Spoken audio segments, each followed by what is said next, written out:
And welcome to ENZYMENTAL. I'm Jason Carter, and today I wanted to talk to you about thyroid conditions possibly being autoimmune conditions.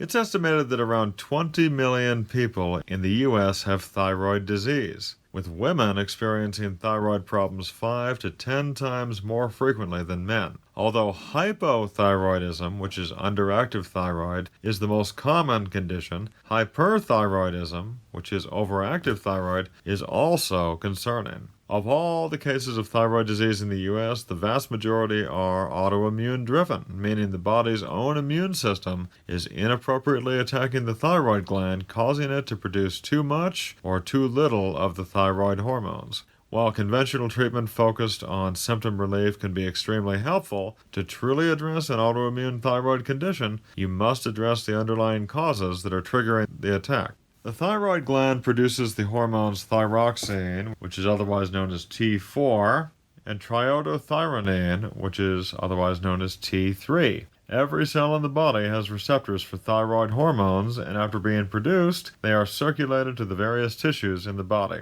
T4 is converted to T3, the active form of thyroid hormone that the body uses in these tissues. The thyroid hormones regulate the rate of energy production in individual cells and therefore regulate several critical functions throughout the body, including heart rate, blood pressure, breathing, body temperature, digestive function, mood, bone metabolism, liver function, and fertility. The thyroid gland does not work alone, though the hypothalamus in the brain senses changes in the body and sends messages to the pituitary gland, which is also in the brain, which in turn releases thyroid-stimulating hormone, or TSH, which is the signal to the thyroid gland to make more thyroid hormones. When there are enough thyroid hormones available, the same pathway turns off production of thyroid hormones. In a well-functioning body, this feedback loop will keep the thyroid gland producing just the right amounts of hormones and the body running optimally. Unfortunately, in some people, the thyroid gland produces too much, or more commonly, too little thyroid hormone, and in the U.S. and most other westernized countries, the most common cause of this dysfunction is an attack by the body's own immune system on the thyroid gland. In the case of thyroid autoimmunity, the immune system makes antibodies, which are proteins to fight foreign invaders, to the thyroid gland. An immune system attack on the thyroid can result in Hashimoto's disease, and most cases of these are hypothyroid, or even Graves' disease, which is hyperthyroid.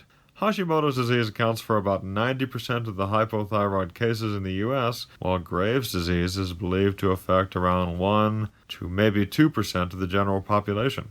So how do you know if your thyroid condition is autoimmune? While Graves' disease is well recognized as an autoimmune disease, many Hashimoto's diagnoses are missed. People with hypothyroid symptoms and matching blood work are simply given medications to try to get their TSH levels back to a normal range without any investigation as to whether the immune system is responsible for the decline in thyroid hormone production. In conventional medicine, it makes little difference whether hypothyroid is caused by autoimmunity or not, since the treatment is the same: lifelong administration of synthetic thyroid hormone. However, not addressing the underlying cause, which is an immune system gone awry, leads to continued thyroid damage and recurring or worsening symptoms. Since about 90% of Americans with hypothyroid have thyroid antibodies, the best way to determine if a thyroid condition is caused by autoimmunity is to have a blood test for thyroid antibodies. There are, however, some common scenarios associated with Hashimoto's that can be helpful in determining who should be tested. These include a person who dutifully takes their prescribed thyroid medication but continues to get worse or needs increased doses.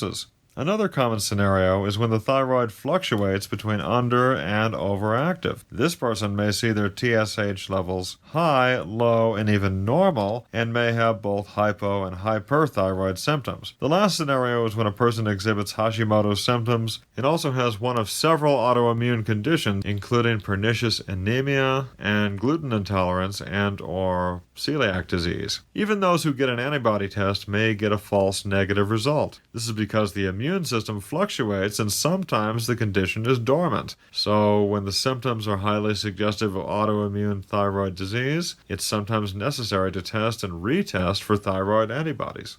So this will give you an idea of what to look for if you think your thyroid condition could be autoimmune. And in a future episode, I'm going to tell you what you can do about your autoimmune thyroid condition.